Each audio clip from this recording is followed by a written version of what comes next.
Ajmer recording studio Delhi.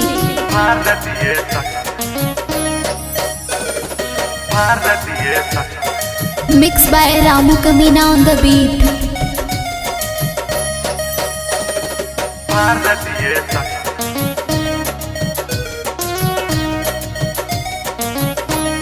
सुना सिला करन लीला न त जवानी हो जाए ढीला। सुना सिला करन लीला न त जवानी हो जाए ढीला। दुनू तोर मौसमी के गार दिहे सान।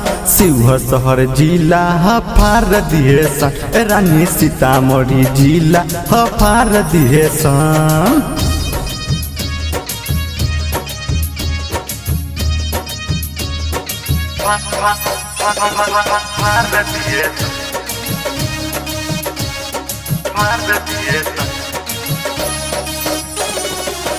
आइलू बंगाल से शिवहर जिला। ऊपर से नीचे हो जाई लाल पीला। आइलू बंगाल से शिवहर जिला। ऊपर से नीचे हो जाई लाल पीला।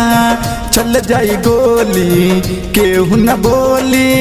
ऐसन शिवहर सीतामढ़ी जिला। लहंगा और चोली उतार दिहे सन। शिवहर शहर जिला हफार दिहे सन।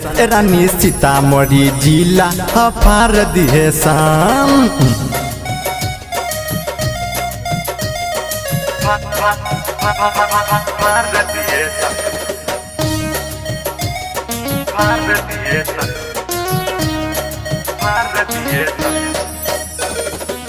राइटर सफाउल कहे सुन सुनील हो। एकरा से कबहू लगई ना दिल हो। राइटर सफाउल कहे सुन सुनील हो। एकरा से कबहू लगई ना दिल हो। हिया रसीली सबक न मिली। आई है जे गुलफाम तो तूर दिहे सील हो। नसे नसे दर्द उखार दिहे सन। शिवहर शहर जिला हफार दिहे सन।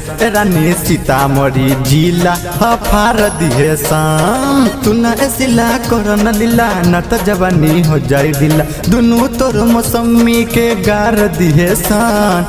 शिवहर शहर जिला हफार दिहे सन। रानी सीतामढ़ी जिला हफार दिहे।